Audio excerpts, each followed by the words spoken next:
I always love these episodes where we're graced with the company of not just one, but two incredibly insightful people. As we say, four voices in the one consciousness. Justin, Zorn, and Leigh Marz, thank you so much for being with us. Welcome to the show. Oh, thanks for having us. I love that. Four voices, one consciousness. Yeah, I love it. Great to be here. Awesome. Well, you both have done quite a bit of thinking and writing on the topic of silence. So I actually wanted to get us started with some prescient words from the late, great author David Foster Wallace. He actually commented in a 2003 interview, quoting here, "There's an almost dread that comes up with having to be alone and having to be quiet. When you walk into most public spaces in America, it isn't quiet anymore. They pipe music through. And it seems significant that we don't want things to be quiet ever anymore. But when you never take the time to sit in silence, to me, there's a part of you that doesn't get fed." So those were David Foster Wallace's words. Justin and Leigh, maybe you can help us kick off here by just giving us some insight around like how much louder the world is now in modern times than it's been in past eras. How oversaturated with noise have we become?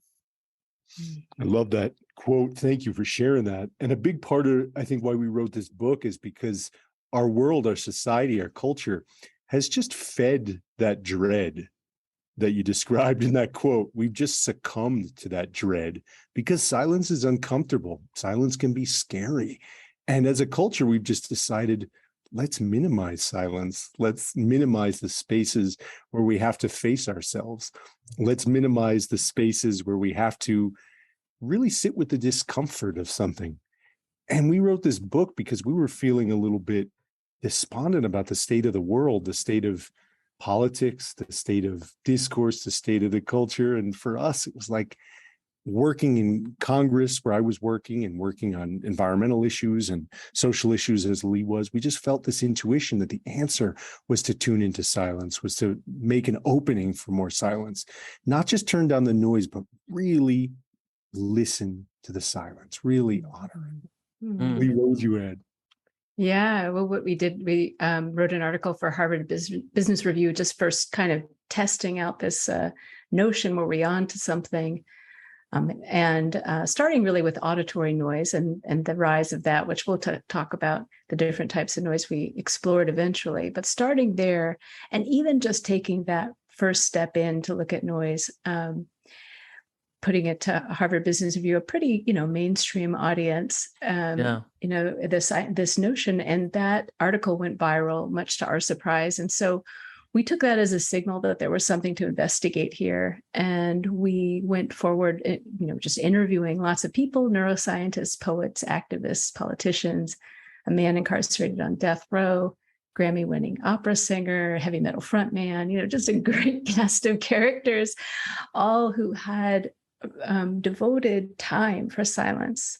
Not meditation, and we'll get into that necessarily, but silence. And we loved that simplification of what they were looking at, that it didn't require bells and whistles and cushions and formats and any kind of, religious affiliations, if there were any, that really silence belonged to everyone we spoke with.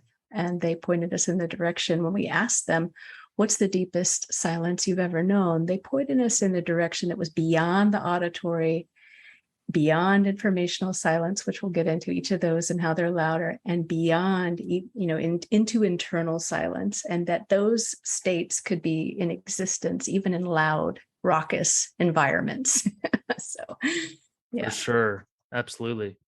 Yeah, just to add a little context to that, Jay, you asked like how loud is the world actually getting? I actually want to read from the book. It was really interesting around how the composer Murray Schafer found that a fire engine siren in 1912 reached up to 96 decibels from a distance of 11 feet, while by 1974, siren sounds hit 114 decibels at the same distance. So literally the world is getting louder because machines like that are getting louder, and that's adding to some of our noise. So I thought that was pretty interesting. But Justin, you also mentioned that silence can be scary. And I thought that was really interesting because you had a thought experiment in the book that's probably worth sharing. So it was framed pretty well. You ask folks, both you and Leigh, ask folks to take a moment to feel what happens when you imagine that you just committed to spending the next 5 years of your life in total silence. Forget about logistics, forget about having to provide for your family, forget about earning any money. What is your first thought? When you imagine this is actually happening, what feelings arise? How does your body respond? Does it feel lonely? Does it feel scary? Is it relieving? If you stop speaking, how do you imagine your inner landscape shifting? Without words, where would your mind gravitate? So just in the context of what you started your comments with, I thought that was an interesting thought experiment to share. Arjun, what happens for you when you think about that? So for me, I'm learning to embrace the silence. And so for me, I'm looking at it as a way to be relieved. Obviously at first, it seems like a daunting task, but and probably, to be honest with you, something that I couldn't do. Like, imagine not talking for 5 years, probably something I won't be able to do. But at the end of the day, I do understand the importance of silence and trying to embrace it as a way to relieve whatever is going on. How about you, Jay? It's definitely pretty hard to imagine. Yeah, I think I think it would certainly thrust me deeper into the inner world. I think not being able to interface with reality, as a speaker, I think I would probably be a calmer person for it, but it would be quite a journey and potentially even a battle at certain points, an internal battle. What comes to mind for you, Justin? Well, we asked this question really, we say a kind of a thought experiment, but really more of a feeling experiment. And we asked it coming out of that same feeling of despondency about the state of things that I was talking about before. Like, there's a lot of innovation happening, a lot of new startups, a lot of new drug development and patents out there. But the question of where do really good ideas come from? And why aren't there more transformative, truly generative good ideas solving the problems humanity's facing right now?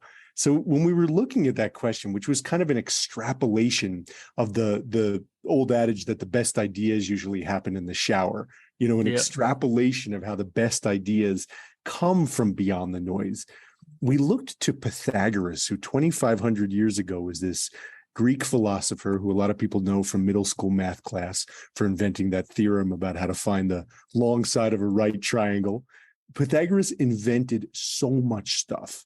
He was the leader of a mystery school, and he invented all these mathematical theorems, all of these ways of understanding reality, that it's like he was a generative genius on the order that we don't see in humanity these days. And he required anyone who wanted to be in his inner circle of students to spend 5 years not talking. So like for me, I mean, as a parent of young kids and like engaged in the world, even like being immersed in this work of silence, I can't practically imagine it.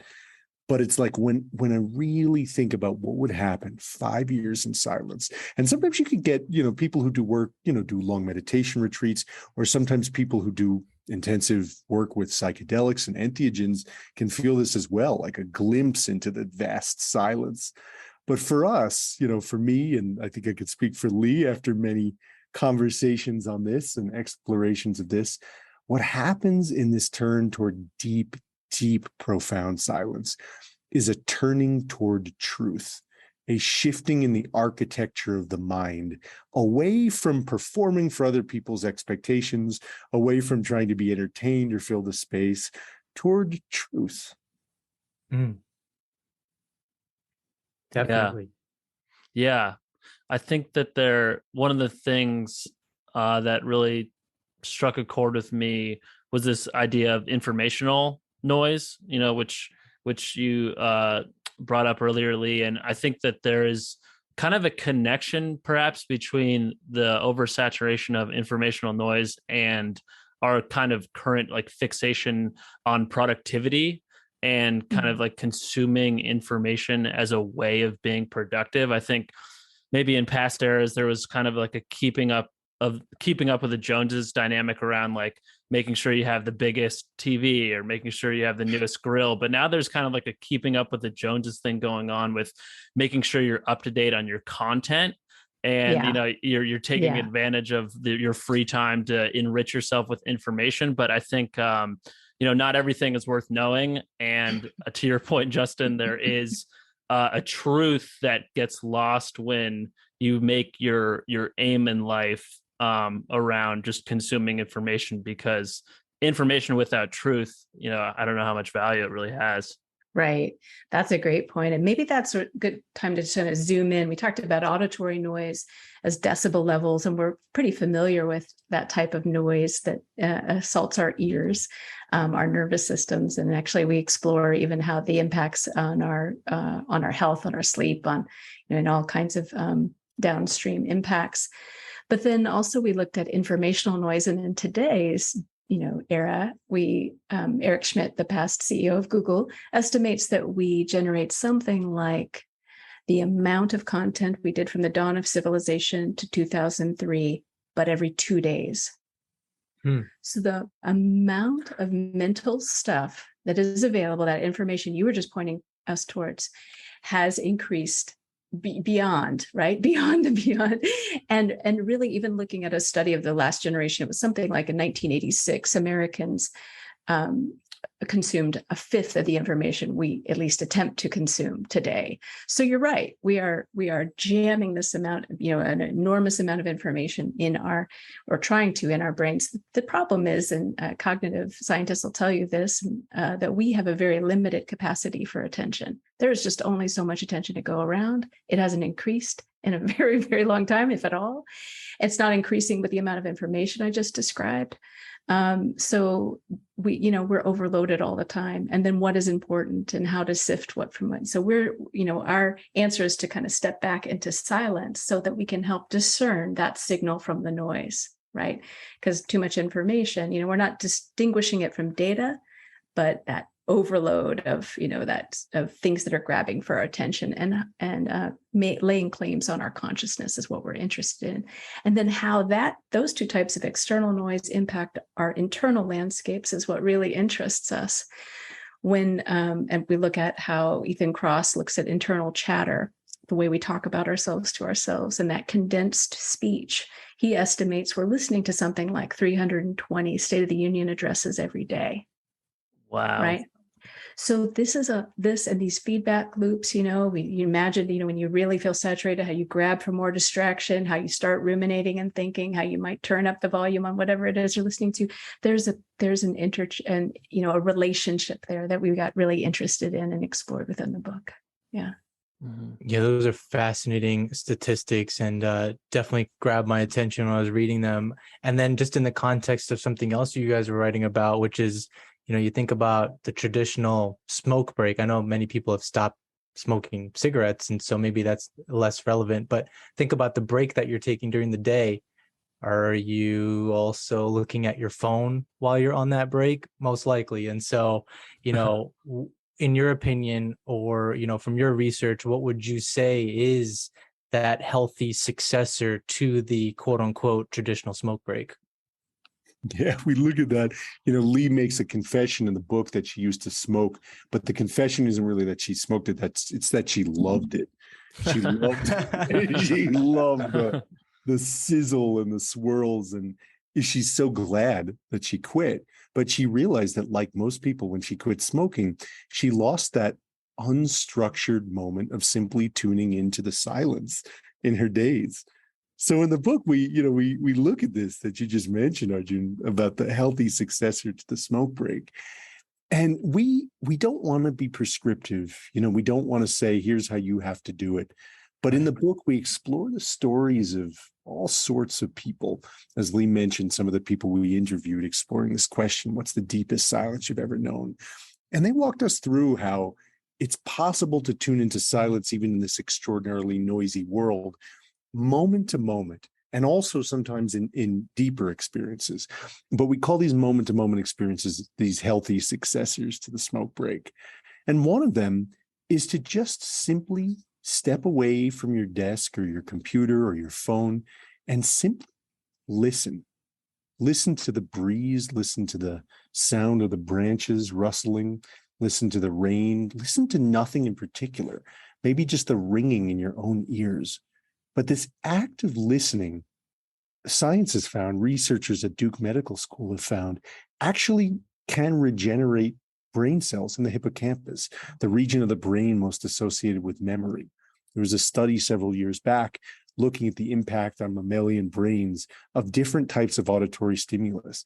And it was listening to silence that promoted the most growth of brain cells. And this is something that goes back to an ancient tradition from India, a practice called nada yoga, which is the yoga of sound. Some people speak of it as the yoga of listening to silence. And that's all there is to it. Simply taking the time to listen. So part of this is we want to give people license in this book to let go of all the rules and tools of mindfulness and take a moment to just find silence as you yourself experience it. Yeah, that's really interesting. And I imagine the flip side of that, if silence is generative, then never having that silence, I would imagine, is degenerative. If you're just hopping from music to podcast to television, you never have the opportunity to give your brain a break and maybe solidify memories or form those neural pathways that would have been formed if you had given it some rest. Yeah, it's really interesting science. It's fascinating. You mentioned India. Real quick, you mentioned India, so worth sharing that Gandhi, he used to do the he had like a day of silence. I think it was every Monday. That's right. Yeah. And I know he had some quotes, or he has like a viewpoint on silence that I'm not quite recalling at the moment, but it is in your book. But I do remember his Monday day of silence. Yeah, so every Monday he did take in silence. He still took meetings and attended conferences and things. He was still engaged in his work to a certain degree, but he chose not to speak and instead to be in a place of receptivity and listening, to give himself the opportunity to discern really the right course of action. His followers and his colleagues would say that when he stepped out on Tuesdays to give whatever speech he might have given, the clarity was astonishing, that it would just flow without notes. And that quote you were pointing us to, there are many quotes from Gandhi about silence. I'll just say, is that a seeker after truth has to be silent. And Justin was just making that connection to truth. Really, there's so many things that Pythagoras took 5 years, Gandhi's taking every Monday. And we're really looking to, even the tiniest moments, how we can actually drop so deeply into those moments. Sometimes for those of us, in really full lives, that may be all we have, but can we sink completely into that moment and try to take that time to break the stream of noise and to connect to that deep silence, appreciate it, and let it help us guide the way to truth. Speaking of Gandhi, we look at him as an example of how this idea of silence can be the opposite of apathy or withdrawal. Because one thing we really wanted to take seriously in this book is the idea of silence, having a bad rap sometime as complicity or complacency in the face of injustice, even silence as violence. And we honor that. We think that not speaking out in the face of what's wrong is an evil in our world. And at the same time, we look at the example of Gandhi as someone who is able to use silence as an ally for discernment, for being able to see better what it is that needs to be done, rather than just saying the first thing that comes to his head, rather than just speaking in a, performance kind of way. Like he said, as Leigh was saying, a seeker after truth has to be silent. He said the divine radio is always singing if only we're able to listen. And that requires silence. So it's like, how do we tune into deeper inspiration? How do we tune into higher ethics? It all requires silence. So what would you to say is the distinction between meditation and actively sitting in silence, if there is one? Yeah. So, when we started this whole journey, we really did start with meditation, and we've in our past had really pretty strong practices at different times. And Justin's taught it in U.S. Congress, so you can speak to that experience. I've worked with clients and done lots of silent meditation retreats and things like this. But this was not really where we're at now. We're confessed lapsed meditators at best. And so we started to get interested in exactly your question, sort of like what's similar, and so meditation, we just want to say, because we have the deepest respect for it, especially when it's working for us in life, that that we, honor that path to silence. It's just that is not everyone's path. In fact, that's not a lot of people's paths. And that there are so many routes, I dare say infinite routes to finding silence, that we can look to flow states that create this incredible quiet in the internal landscape. Even if you're just shredding down skiing. I'm sorry, I'm not a skier, but my husband is. So yeah, you're shredding. Well, you're doing that thing, or you're dancing like I do in a really loud studio, but there's just like absolute quiet, any number of things. So flow states, another path to silence, moments of awe where you're just in the present moment, just in gratitude or in wonder with what you're taking in, a moment of silence. Mystical experiences brought about by all kinds of things. Meditation, perhaps expanded states of consciousness through psychedelics is another example. Peak experiences. So there's so many paths to quiet. And it was a professor of biobehavioral health and medicine that turned us towards this. He, Joshua Smythe, he's in Penn State. We asked him, to define internal silence for us. And he said, quiet is what people think quiet is. Quiet is what we experience quiet to be. And that is really what we were learning as we, we're doing all these interviews, is that question, what's the deepest silence you've ever known, pointed people. Sure, moments of meditation, sure. Moments at the peak of Kilimanjaro, sure. The moments of births and deaths, moments of awe, loud moments, moments where they're together, with many, many people, maybe even with thousands of people. So all types of diverse moments. So quiet is what people think quiet is. Quiet is what your listeners experience it to be. And that's what we want to point the readers to, as their felt direct experience. We were looking in writing the book, in the journey, as we were talking with all these people about the deepest silence they've ever known. We noticed something among the people we were talking to, also just among friends, that a lot of people were beating themselves up for not meditating enough, or not meditating in the right way. And, we came across this book. We've had 100 years of psychotherapy and the world is getting worse. Yeah. And we thought something similar about mindfulness. We've had 40 years of mindfulness and the world is more distracted than it's ever been, which isn't a criticism of mindfulness per se. It's just, if you don't take the medicine, the treatment won't work. And a lot of people just aren't taking that medicine consistently and in the right way. So we just, as I mentioned before, wanted to give people license to explore what silence means for you in your own experience, and to explore in a way that mindfulness doesn't always do, because the language of mindfulness is often about watching the thoughts, noticing the thoughts, noticing the cessation of the thoughts, staying with the breath. And of course, there's different variants of it. But what we really wanted to focus on isn't so much the work of navigating monkey mind, or the work of being able to come into a state of samadhi. We wanted to just explore, what is it that lives in the silence? What is the silence in its essence? Not just as the absence of sound and thought, not just as the absence of distraction even, but as a presence unto itself. Because sometimes, in states of deep meditation, in states of expanded states of consciousness, as Leigh was talking about, we've encountered this silence that feels alive, that doesn't feel like the absence of sound and thought, per se. It feels like the presence of everything. To quote someone we admire, Gordon Hempton, an acoustic ecologist, he described silence as the presence of everything.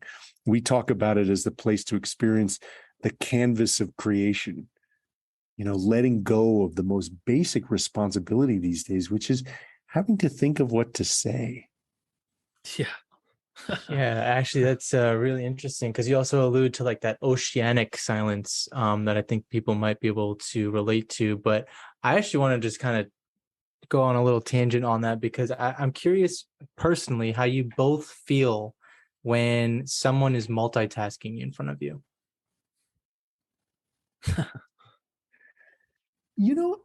we're living in such a world of noise that, like, I try to not judge people for that kind of thing, because I've done it, sure, myself, even in part of the process of writing this book. Like, it feels like we're really signed up for a curriculum in writing this book. We're certainly not the experts in silence, because no one is.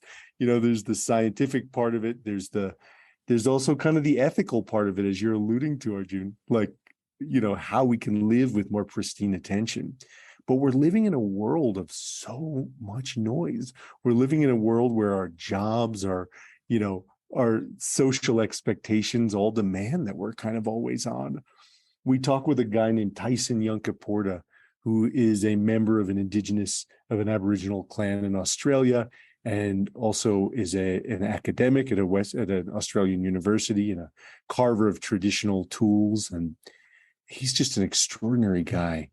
And he told us that in his native language of his tribe, of his clan, there's no such thing as silence. There's no word for silence. The closest word would mean, as we mean silence, the ability to perceive a signal. But he told us that the best we could do in this world we're living in is just remember pristine silence, remember pristine attention. Because, as you asked, Arjun, it's like we're living in a world where everyone's multitasking all the time, including in front of us. So the hope of this book is, like, can we have a remembering of what pristine attention, tuning into nature, tuning into one another can feel like? Can we glimpse it? I think that's going to be helpful. I think that's going to be helpful for the people that struggle. Like, they always feel like they need to fill the room with silence. If you're sitting next to a couple people, or even if it's just one other person, sometimes it feels like you just need to fill the gaps. When in reality, it's probably best to just both live in that moment of just being. Yeah, we would love for there to be just a greater appreciation for silence. And we do find people are pretty hungry for that. And it's not just, introverts say, it's not, it doesn't work that way. Actually, silence feeds all of us. And there's, I think, a lot of defaults and a lot of norms that are in place that we haven't questioned in a really long time in our families and in our workplaces. And so that's a great place to look. Like, is the meeting kind of functioning where it's just that sense that you always have to say something to prove you're paying attention, or you're contributing, or whatever, or you're repeating what's already been said? If we could actually create a little bit more space about how we, put our time together, and question that norm and that default. People are pretty hungry for that. I haven't met a group yet that's like, resistant to it. They're like, yeah, we get it. We're all feeling that. And to your question about, like, what do we think about multitasking? In this book, we're really directing the reader back to their felt experience of two things. What are the signals in their body, in their relationships, in their tasks, in their focus, that they're saturated with noise? Like, what tells us that? So if you're multitasking, getting that sense of stress and strain, you're getting irritable with, say, your child who's asking for something at the same time, you're doing this and you're doing that, then that's what we want you to tune into, right? And if you could just also kind of tune into the signals that you're actually experiencing quiet, or you're relaxing, even if that is, say, you're moving and listening to a podcast. One could argue that's gardening and listening, but there's a sense of flow and focus and quiet. So rather than having fixed, like, it's got to look like this or it's got to look like that, what we want, what we're doing and what we want our reader to do is to really figure out what is their way. What is their way? How do they know about the noise in themselves? What are the signals? And what is the signals that they're really getting the quiet that they need and deserve? Yeah. I mean, a couple of words that I think all have strong relationships with each other that have come up throughout the podcast: truth, presence, signal, pristine silence. It seems that there's a pretty strong connection between awe and silence. I was actually reflecting on a moment from my childhood when I was on a roller coaster. I hated roller coasters. I was about like 8 years old. Went on a roller coaster with one of my older cousins on a family vacation, and I was freaking out. And he's like, dude, the one thing you can do right now is put a smile on your face. Like, if you just put a smile on your face, you're going to have a fun time, or you're going to be in much better shape. So I did it, and, my experience kind of followed my body. And I think that there's kind of a symmetry there with like silence and awe. Like whenever you're thrust into a situation that's awe-inspiring, you naturally kind of, or your mind is quieted, you're experiencing that pristine silence. And I think like the counter is true as well. The obverse is true. If you seek out that silence, if you quiet your mind, the awe kind of comes to you. The presence reveals itself. So I think that's, incredible case. There's an incredible case to be made for doing that as regularly as possible, because awe is an incredibly healing emotion. Totally. Yeah, we look at some understandings of the meaning of awe and how it relates to silence. Even just the word awe, like there's a feeling in the word awe, like it like brings us into this space beyond words. And these psychologists at UC Berkeley, point to awe as a combination of two factors. One is perceived vastness, like when you're staring out at the Grand Canyon or a very starry night, or a gigantic waterfall, or something that's just so much bigger than us that it puts us in our right size. It makes our, the problems we face in our lives feel in perspective. And then the second characteristic of awe is what they call the need for accommodation, which is when you encounter something that transcends your knowledge structures. You can't make sense of it. So you're left wordless and speechless, because you can't just think through it. Like there's a requirement to be able to grow, to be able to expand our perception. So awe is one of the core principles of this book, and really what we mean by silence. There's the silence of censorship, there's the silence of just being dumbstruck, but there's the silence of awe, when it's like, wow, our mental models need to change, because this is way bigger than the thinking mind. Mm-hmm. I really want to learn from both of you right now, because obviously in this book, you were able to pull some really meaningful content from the folks that you interviewed, really good substance. You mentioned the casted characters. I mean, like the whole spectrum kind of exists.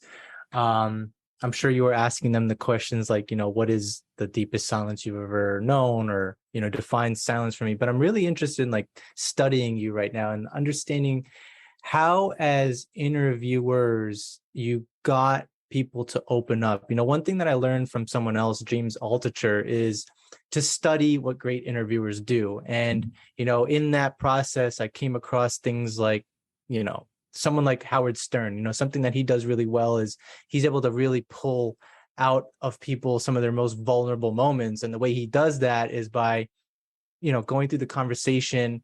He'll have the conversation, and then at one point he'll just be like, well, is it inappropriate for me to ask about, and then fill in the blank of whatever the controversy is, and people tend to open up. And so I think that's a really powerful phrase to use if you want people to open up, which is it inappropriate for me to ask XYZ? So now I'm curious around your experience and some of the questions and line of thinking, and maybe the strategy of how you got people to open up. I'm curious to study that.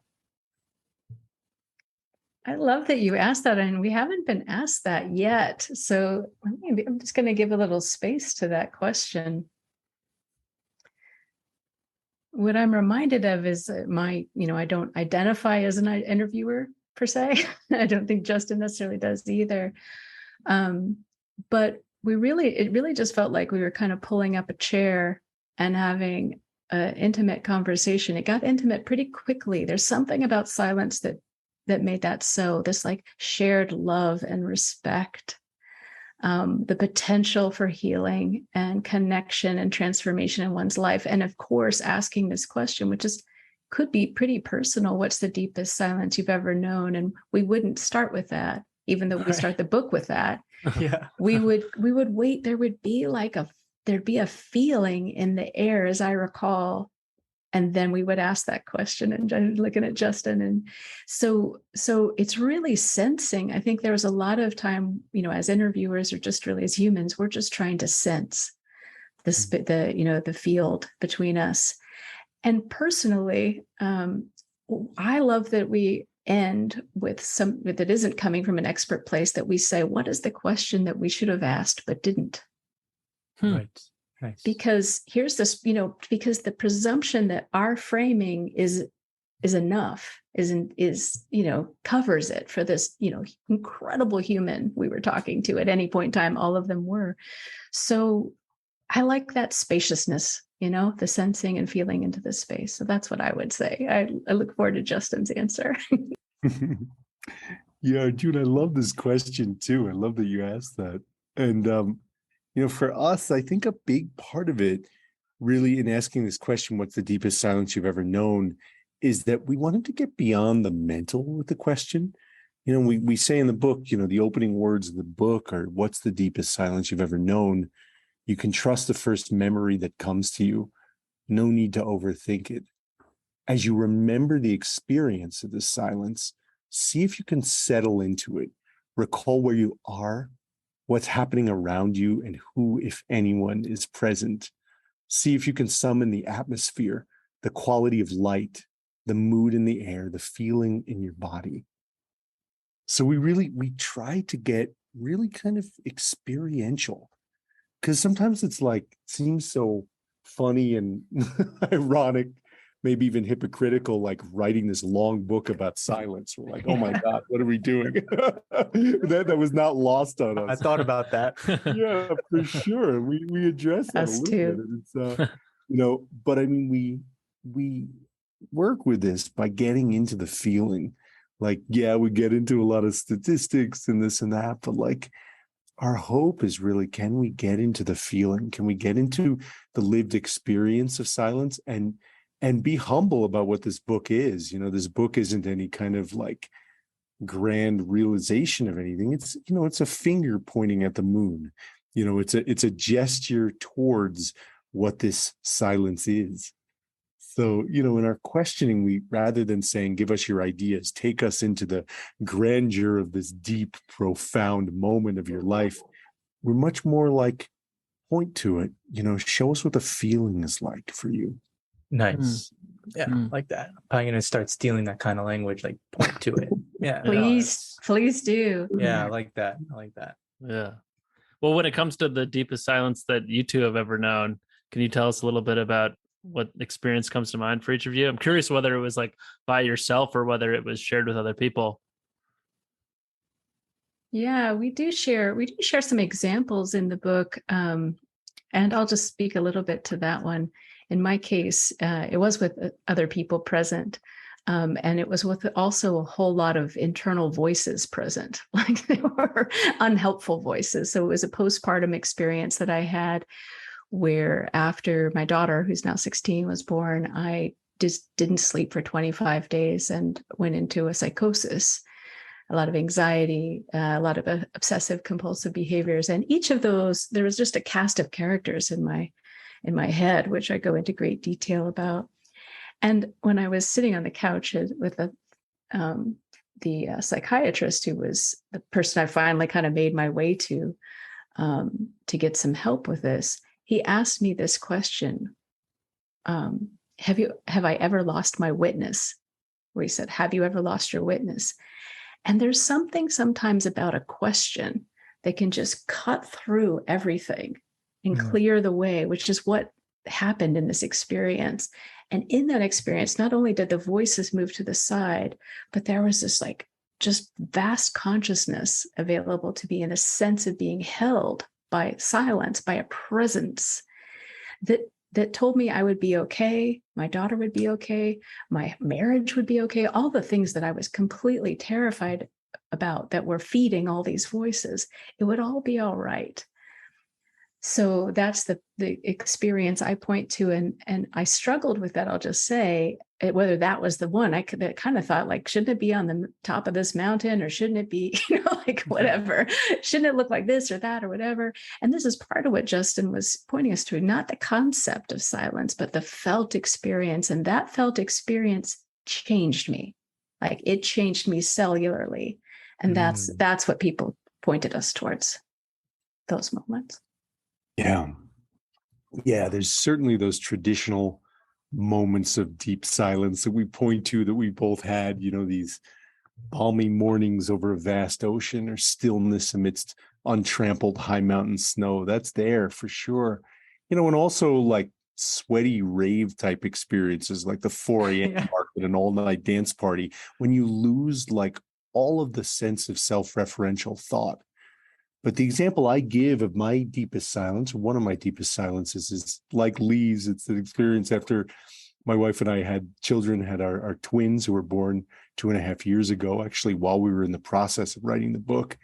And we were just bombarded with noise. It was so noisy. They were born a little early, thankfully healthy. We had to spend some time in the hospital after they were born because of their early birth. And it was so loud in that newborn unit. All of the, beeping and buzzing and alarm bells and, all of the shift changes and conversation, and auditorially it was so noisy. And then informationally, it was right when COVID was about to start and we were figuring out all logistics and what is this, the new virus going to be, and all of that. And internally, so much just anxiety and worry and concern about our younger daughter who was an hour away at home.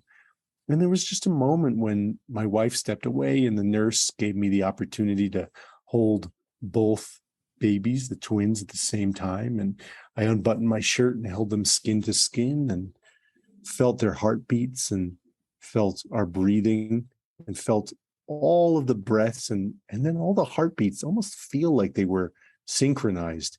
And it was just this moment of flow with these two little beings that I loved so much, and also just, felt in that place so much vulnerability and anxiety. And it was like this moment of clearing. It was this moment of flow. And like the question of it being alone or with others, it was very much through the connection to them. I'd love to hear from both of you. I think there's an element. Yeah, there's an element I'll pull off of that. Just having gone through a similar experience of holding a child, on a bare chest recently, but also just generally after your comments and after Leigh's comments just a moment ago, what comes to my mind is those moments when there's an ego drop is usually those moments when it's the most quiet, whether it's through a psychedelic trip or whether it's through something like holding your newborn, or whether it's even like a traumatic experience, right? Sometimes a painful traumatic experience can really drop your ego pretty quickly. And I feel like in those moments, you kind of feel that real silence. So that's my thought there. And then just, I'll let Jay, talk about it in a moment. But since we've talked about children recently, I was thinking about them in the context of this book because, I see my little baby and hear him. And I just feel like it feels like humans were born to make noise. Like it's weird. I may not be articulating this very clearly, but here I am trying to read a book about finding silence, but at the same time in the background I can hear this little newborn creature and all it can do is make noises. And I'm just like, there's a weird weird dichotomy that's taking place. So anyway, that's maybe for another episode. Totally. No, before Jade speaks to it, I love that. And part of what we want to get to in the book around the meaning of noise is it's not all sound, not all information, not all thought. It's the stuff that's making claims on our consciousness. And hearing, a baby coo or children play or sounds of nature is the opposite of that. We don't think of that as noise. We think of that as the stuff of life. So we really want to emphasize that the noise, getting beyond the noise, is getting beyond that which makes claims on our consciousness, that which interferes with our true perception and intention. That's awesome. Yeah, my moment of deep silence definitely resonates with what you just described there, Justin. I got really into this English mystic, Douglas Harding, a couple of years ago. I've brought him up a number of times on the podcast. We actually had Richard Lang, who's was kind of a protege of Harding on the podcast earlier. He was a great guest, but I was reading his seminal work, The Hierarchy of Heaven and Earth. And it's really about sort of like the paradox of existence, the fact that there's something rather than nothing. Emptiness is a sort of container for everything, and consciousness as a container for everything in the universe and everything that has ever existed in the universe. And it was a super like dense book. It took me forever to get through. I'd read it like 10 pages at a time, but I was like really sinking my teeth into it, really trying to like grapple with the material. And I got through, I was about halfway through, I got through a chapter, and it was maybe like 11 p.m. at night. I went outside to take my trash out, and I just looked up at the stars, and like all of it clicked at once. And the thing that just came to me was like, you're never going to get it. Like, that's the point. Like, you're never going to get the whole thing. And I just started like laughing, hysterically. And I don't know, it was just me. It felt like just me and the stars and everything that had ever happened in the universe. And it was a really nice moment. Oh, it sounds awesome. And that is definitely our first like taking the trash out moment. Yeah. I just remember that song that was like, never gonna get it, never gonna get it. Right, yeah, exactly. There's that, you're pointing us again, Jay, with that story to that whole field of science that this new multidisciplinary area of science that awe and other studies fall under is called self-transcendent experiences. And it is that paradox of feeling that beyond, moving outside the egoic self, but also connecting like you were to the stars, to something, you're a part of that. So you're smaller and larger. And so that's called STEs, self-transcendent experience. That to me, that area of science and where it's going to go is like, yes, that is fascinating stuff. And those are quiet moments for many of us, even though there's a lot going on. That's wonderful. Yeah, I'll definitely stay tuned on that research. Well, I know we're coming up on the top of the hour. The last question I have for you occurred to me during the episode. What is the question we should have asked but didn't? Oh. One thing we write about in the book, and I think you guys asked phenomenal questions, so I wouldn't even say you're remiss to not ask about it, but maybe it's one thing we like to explore, is just the systemic level of this, like how it fits beyond us into society, the economy, even politics. Because we wrote this book, it's very much a mystical book and a scientific book in some ways, but it's also a political book. When we get deep into the economics, like, why is the world so noisy? I mean, part of it is like, Arjun, what you were just saying before about like, as human beings, like you can even see it in little babies, we're made to make noise for sure. We're made to make sound and stimulus and to communicate.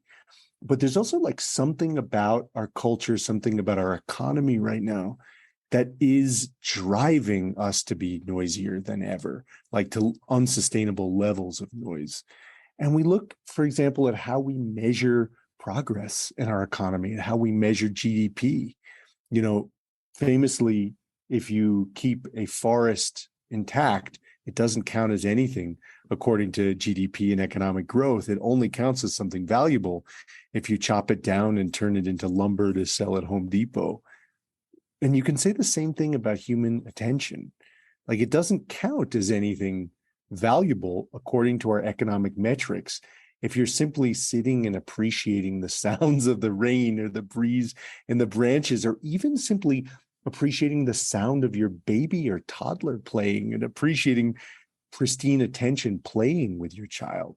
Like, that doesn't count as anything. It only counts as value if you chop up human attention and turn it into eyeballs on a page that generate advertising revenue, or that generate productivity, according to some emails you're writing for work. So we look at that situation that we're dealing with in our culture of how we measure progress, how we measure value as a society, and what would it mean? It's a super complicated thing, and it's also a super simple thing. Like, what would it mean if we honored pristine attention as something valuable in our individual lives, in our culture, in our society at large? What if we valued silence and connection to nature and connection in the sense of pristine awareness in our economic metrics and the way we see progress? Yeah, that would be super transformative, and maybe it allows us to tap into simply being able to appreciate that being alive is probably the coolest thing of all time. Like simply having this experience, having this frequency, having a soul, that is the coolest part of everything. Like, Heck yeah. you know, I love that. Yeah. Well, anything to add, Leigh? Yeah, I think the question, if I was to form it into a question, might be, what next? Or where do I start? Or where do we start? And to that, I'd say that the practice is really simple. This is not some crazy hack, life hack, productivity hack or anything. This is a very simple practice. It's something innate. We as humans know how to find our way to silence. We just offer these steps that you notice noise, the noise in your life, and you notice how you are actually already do, navigate it and where you get stuck. Just notice that. Don't try to change it. Just take note and tune into silence. And you tune into silence in those little pockets, the healthy successor to the smoke break we talked about. Try finding those little pockets and see where that works. But then also try to carve out some deeper, bigger ways to drop into a deeper silence. Maybe take your to-do list for a hike, like some of our, one of our interviewers pointed us to, or just take a little bit more time to do a DIY kind of do-it-yourself retreat. But, can be small, but just play with that. So notice noise, tune into silence in small pockets and large. Notice noise and tune into silence, small pockets and large. That's an awesome call to action for us to all walk away with. The book is Golden, The Power of Silence in a World of Noise. It's out now. It's available on Audible, Kindle, hardcover. Justin and Leigh, this really was a super fun episode. Thanks for coming on. Oh, thanks for having us, Jay and Arjun. So great to talk with you. I loved it. Thank you so much. Thank you for the experience.